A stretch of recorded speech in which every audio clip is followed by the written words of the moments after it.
Hello बच्चों, मैं राजन Saini class 12 chemical kinetics में बच्चों नेक्स्ट वीडियो हम लेकर आए हैं। ठीक है बच्चों, तो लास्ट वीडियो में हमने बच्चों क्या पढ़ा था, ऑर्डर ऑफ रिएक्शन और डिफरेंट टाइप के हमने डिफरेंट ऑर्डर की रिएक्शन पढ़ी थी और उनके रेट कॉन्स्टेंट के हमने उसमें यूनिट पढ़ी थी। ठीक है, फिर और दूसरे एक और वीडियो में हमने क्या पढ़ा था, सूडो फर्स्ट ऑर्डर रिएक्शन। ठीक है बच्चों, इसके बाद जो बच्चों अगला टॉपिक हम आज पढ़ने जा रहे हैं इस वीडियो में वो है इंटीग्रेटेड रेट। ठीक है, इंटीग्रेटेड रेट एक्सप्रेशन भी इसको बोलते हैं। आज हम दो टाइप के इंटीग्रेटेड रेट लो पढ़ेंगे और first order reaction integrated rate law जो पढ़ेंगे हम वो फर्स्ट ऑर्डर रिएक्शन के लिए पढ़ेंगे और जीरो ऑर्डर रिएक्शन के लिए। ठीक है, तो सबसे पहले हम स्टार्ट कर रहे हैं बच्चों integrated rate law for zero order reaction. ठीक है बच्चों, इससे पहले की वीडियोज़ में हमने रेट लॉ पढ़ा था। ठीक है, लॉ ऑफ मास एक्शन पढ़ा था। जिन बच्चों ने अभी तक हमारी वो वीडियो नहीं देखी है पहले जाकर वो वीडियो देखें, फिर यहाँ पर आए तो ज़्यादा अच्छे से। ठीक है बच्चों, तो जीरो ऑर्डर रिएक्शन के लिए हम स्टार्टिंग करते हैं rate low. Consider a zero order reaction, consider a zero order reaction. एक जीरो ऑर्डर रिएक्शन को मान लेते हैं कि ए से प्रोडक्ट्स बन रहा है, ए से प्रोडक्ट बन रहा है। ठीक है, अगर टाइम t बराबर 0 पर, यानी कि जहाँ पर टाइम हमारा स्टार्ट हुआ ही नहीं है, t इक्वल्स टू 0 पर इनिशियल कंसंट्रेशन जो हमारी रहेगी उसको मान लेंगे ए नो। ठीक है बच्चों, यहाँ पर let initial concentration of A be a naught. हमने मान लिया इनिशियल कंसंट्रेशन जो है वो ए नोट है and concentration of A after time t time के बाद जो ए की कंसंट्रेशन में चेंज आता है वो चेंज होकर बन जाती है ए, उसको हमने मान लिया ए। क्लियर है बच्चों? चलिए अब यहाँ पर हम बात किसकी कर रहे हैं, जीरो ऑर्डर रिएक्शन की। अगर इसका ऑर्डर जीरो है तो इसका रेट किसके डायरेक्टली प्रोपोर्शनल होना चाहिए, इसके कंसंट्रेशन के, इसके रिएक्टेंट की कंसंट्रेशन के मोलर जो कंसंट्रेशन होगी उसकी पावर जीरो। ठीक है, रेटों को आपने अगर पढ़ लिया होगा तो आपको ये पता होगा कि जीरो ऑर्डर रिएक्शन के लिए रेट जो होता है वो डायरेक्टली प्रोपोर्शनल होता है रिएक्टेंट की मोलर कंसंट्रेशन की जीरो पावर। ठीक है, अगर ये जीरो ऑर्डर रिएक्शन है तो रेट यहाँ पर क्या होगा, रिएक्टेंट की मोलर कंसंट्रेशन की पावर जीरो के होगा। ठीक है, रेट क्या होता है बच्चों, D A upon D T. और साइन माइनस का हमने पिछली वीडियो में बात की थी, जब हमने ऑर्डर पढ़ाया था, हमने एवरेज रेट पढ़ाया था। इन सब में हमारी बातें हो रखी है कि जो रिएक्टेंट की कंसंट्रेशन होती है वो लगातार घटती रहती है, जिसको रेट ऑफ डिसअपियरेंस भी बोलते हैं। तो वो रेट जो होगा, रेट को डिटरमाइन करते हैं delta A upon delta T से या फिर D A upon D T से। पिछली वीडियोज़ में हमने बातें कर ली थी। ठीक है, तो यहाँ पर D A upon D T जो हो गया rate of reactant with respect to A, और माइनस साइन जो बता रहा है कि यहाँ पर जो रिएक्टेंट की कंसंट्रेशन है वो घट रही है। ठीक है, तो रेट जो है वो किसके डायरेक्टली प्रोपोर्शनल है, ए की पावर जीरो। ठीक है, तो अगर हम प्रोपोर्शनलिटी का साइन हटा दें तो रेट क्या आ जाएगा, D A upon D T plus two k ए की पावर जीरो। ठीक है, आप ये प्रोपोर्शनलिटी का साइन यहाँ पर भी हटा सकते थे, तो यहाँ पर क्या आ जाता, यहाँ पर आ जाता आपका rate is equals to k ए की पावर जीरो। क्लियर है, उसके बाद आप ये वैल्यूज रख सकते हैं, कोई प्रॉब्लम नहीं है। ठीक है, अब ए की पावर जीरो हमने बात की थी कि ए की पावर जीरो की वैल्यू क्या होती है, 1। ठीक है, इसको भी याद रखेंगे, तो इसकी वैल्यू क्या हो जाएगी, 1 माइनस के D A upon D T plus two के। ठीक है, रीअरेंज करेंगे, रीअरेंज करके क्या आएगा, माइनस के D A equals to k d T. ठीक है, इस इक्वेशन के बाद यहाँ पर जो आपकी इक्वेशन आ जाएगी, आप क्या करेंगे, इंटीग्रेशन। ठीक है, ऑन इंटीग्रेशन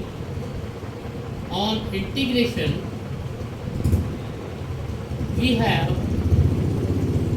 अब इसका इंटीग्रेशन करेंगे तो माइनस का तो इंटीग्रेशन होगा नहीं, माइनस तो बाहर आ जाएगा।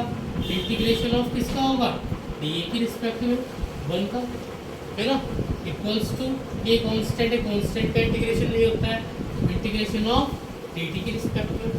अब हमने फॉर्मूला पढ़ा है integration of 1 with respect to dx is equals to x। अगर हम 1 का इंटीग्रेशन dx के रिस्पेक्ट में करते हैं तो क्या आ जाता है, x आ जाता है। ठीक है, तो हम यहाँ पर इंटीग्रेशन जो कर रहे हैं वो dA की रिस्पेक्ट में कर रहे हैं, तो आएगा क्या, माइनस का a, ये आ जाएगा जैसे वहाँ पर x आया। ठीक है, इज इक्वल्स टू k, यहाँ पर 1 का इंटीग्रेशन t के रिस्पेक्ट में हो रहा है तो k इंटू टी। ठीक है बच्चों, प्लस आई क्यों है बच्चों, कि जब हम इंटीग्रेशन करते हैं तो उसके लिए कोई कांस्टेंट को ऐड करते हैं।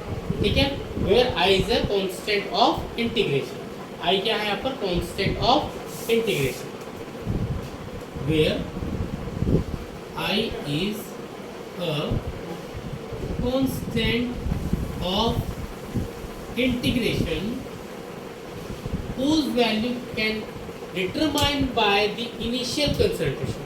आई की जो वैल्यू है, इसको इक्वेशन 1 मान लेते हैं, इसकी वैल्यूज को इनिशियल कंसंट्रेशन के बेस पर हम डिटरमाइन या कैलकुलेट कर सकते हैं। इनिशियल कंसंट्रेशन मतलब एट t इक्वल्स टू 0, जब टाइम 0 था तो इनिशियल जो हमारी कंसंट्रेशन थी वो क्या थी, a note.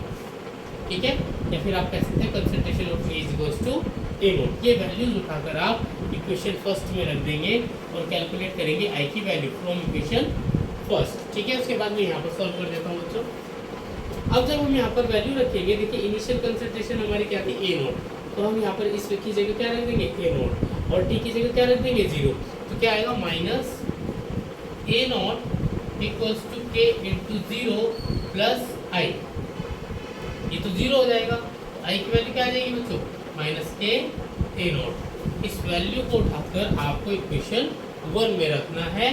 Then from equation first क्या आएगा आपका, माइनस का कंसंट्रेशन ऑफ A, ठीक है, equals to k t plus I की value minus k a nought. ठीक है, अब यहाँ पर ब्रैकेट ओपन करेंगे, plus minus minus minus a equals to के टी माइनस a नॉट। इसको उठा के इधर ले आएंगे तो वैल्यू क्या आएगी, a naught minus a equals to के टी।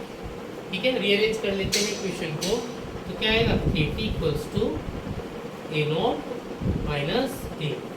यही क्या है, integrated rate law for first zero order reaction. ठीक है, टी को आप चाहे तो डिवाइड में ले जा सकते हैं, तो k equals to a naught minus a on t. ठीक है बच्चों, ये हमारा क्या है, integrated rate law for zero order reaction. ये कंप्लीट हो गया बच्चों। पहले आप इसका स्क्रीनशॉट ले लीजिए। चलिए बच्चों, मैं इसको मिटा रहा हूँ, मिटा दें इसको। अब हम क्या पढ़ेंगे, for first order reaction, integrated rate law for first order reaction. ठीक है, इसको मिटा देते हैं, अच्छे से समझेंगे, वीडियो को बड़े ध्यान से सुनेंगे। जिन्होंने पहले की वीडियोस नहीं देखी हैं वो पिछली वीडियोस देखेंगे। ठीक है, इसको मिटा देते हैं। The integrated rate law for second order reaction, sorry zero first order reaction. ठीक है, अभी हमने पढ़ा है जीरो ऑर्डर रिएक्शन, अब हम पढ़ेंगे फर्स्ट ऑर्डर रिएक्शन।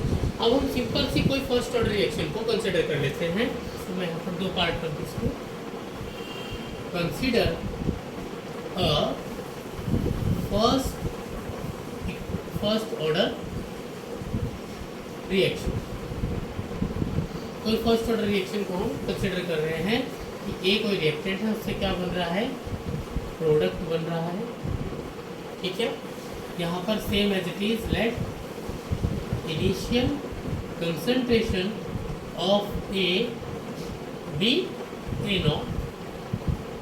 ठीक है, concentration after T time T equals to A. ठीक है, ए की जो कंसंट्रेशन है वो टाइम टी के बाद हमने मान लिया ए हो जाएगी। अब क्योंकि हमारी जो रिएक्शन है वो फर्स्ट ऑर्डर रिएक्शन है, then since reaction is of first order, अगर रिएक्शन फर्स्ट ऑर्डर की है तो रेट डायरेक्टली प्रोपोर्शनल हो जाएगा रिएक्टेंट की मोलर कंसंट्रेशन की पावर 1। ठीक है बच्चों, मैं पे कह रहा हूँ, अगर आपने रेट लो नहीं पढ़ा है तो रेट को पूरा पहले की वीडियोस में हमारे देखेंगे, मिल जाएगा, और पढ़कर आएंगे तो ज़्यादा अच्छे से समझ में आएगा। और जिन्होंने पढ़ लिया वो कंटिन्यू रखें इसको। ठीक है, नोट्स बनाते रहें, आपको नोट्स ही काम आएंगे अपने नोट्स। ठीक है, तो रेट के यहाँ डायरेक्टली प्रोपोर्शनल का साइन हटाने के लिए हम लिखेंगे रेट इक्वल्स टू के ए की पावर 1। ये क्या है बच्चों, हमने पिछली वीडियोस में बताया, rate constant, specific reaction rate और वेलोसिटी कांस्टेंट, अलग अलग नाम से इसको जाना जाता है। ठीक है, रेट को लिखते कैसे हैं, देखिए रिएक्टेंट के रेट को रेट ऑफ डिसअपियरेंस लिखते हैं, माइनस साइन लगता है d A upon D t is equals to k A. Clear है, रीअरेंज करेंगे जैसे अभी किया था, तो माइनस डी ए को इसके अपोन में ले आएंगे, अपोन में A is equals to k d t. यहाँ के बाद आपको क्या करना है, integration, then on integration we have, integration करने पर बोथ साइड करेंगे, तो minus integration of d A upon A is equals to k constant बाहर आ जाएगा, इंटीग्रेशन ऑफ डी टी। ठीक है, अब इस इक्वेशन को हमने क्या किया, इंटीग्रेशन कर दिया है।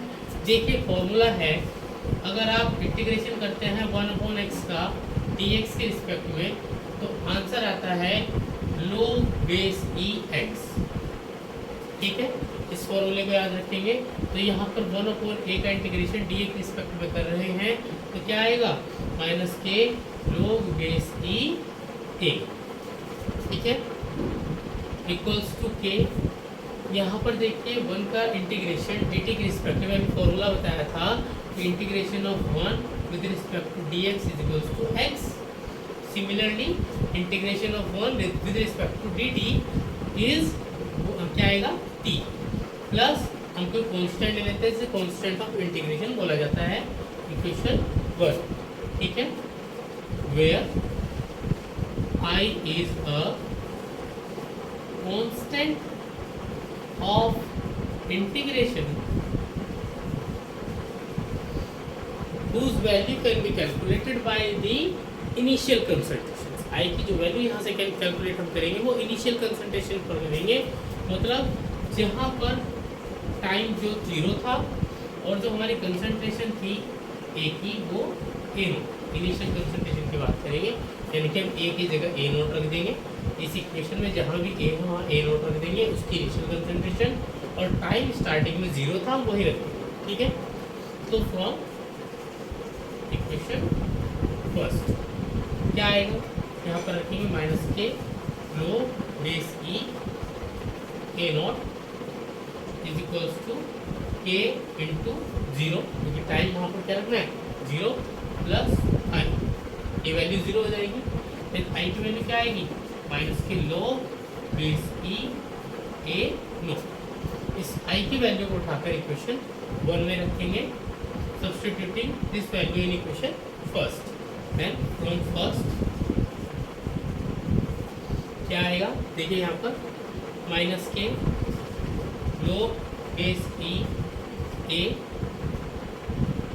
इक्वल्स टू के टी, और आई की वैल्यू प्लस ब्रैकेट में रख रहा हूँ मैं, माइनस की log ई ए। ठीक है, इतना जरा नोट करेंगे, स्क्रीनशॉट लीजिए, मैं मिटाऊंगा इधर से। चलिए अब यहाँ पर मैं इसको थोड़ा बिठा देता हूँ। इसके बाद बच्चों मैं इधर सॉल्व कर रहा हूँ, यहाँ पर इसको देखिए ब्रैकेट को सॉल्व करेंगे तो plus minus minus, minus k log e A equals to के t, plus minus minus log base e ए नो। ठीक है, अब यहाँ पर आप क्या करेंगे, रीअरेंज करेंगे इक्वेशन को, तो इसको इधर लाएंगे तो ये प्लस में आएगा log base e A naught minus log base e A equals to के टी। ठीक है, इक्वेशन को अरेंज करेंगे तो के टी को इधर ले आएंगे, k t equals to log base e A nought minus log base e A. एक फॉर्मूला हमने पढ़ा है बच्चे log का, log m minus log n is equals to log m upon n। तो यहाँ पर वो अप्लाई करेंगे kt equals to log base e a naught upon a। ठीक है, यहाँ पर हम क्या करेंगे, t को राइट साइड हम क्या करेंगे, ट्रांसपोज कर देंगे। Then k equals to 1 upon t log base e a naught upon a। और हम जानते हैं नेचुरल लॉग को अगर हम log 10 में लाते हैं, क्योंकि log 10 में ही हमें वैल्यूज पता होती हैं, तो log बेस e x को अगर आप log 10 में जाएंगे तो 2.303 से मल्टीप्लाई कर उसको log बेस 10 में आप कन्वर्ट कर सकते हो। ठीक है, तो यहाँ पर हम क्या करना है, log बेस e को log 10 में लाने के लिए 2.303 से मल्टीप्लाई करना है।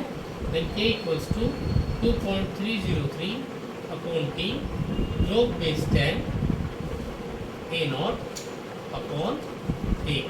यही क्या है हमारा बच्चों, integrated rate law for first order reaction. ठीक है बच्चों, तो यहाँ पर मैं थोड़ा सा और बता दूँ, इसको मिटा देते हैं।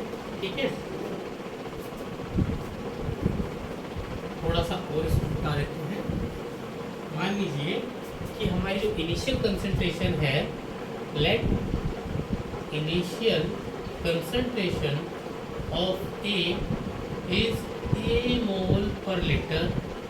ठीक है, a मोल पर लीटर है, और यहाँ पर आफ्टर टाइम t यहाँ पर इसके x मोल जो है कंसंट्रेशन के वो प्रोडक्ट में कन्वर्ट हो चुके हैं।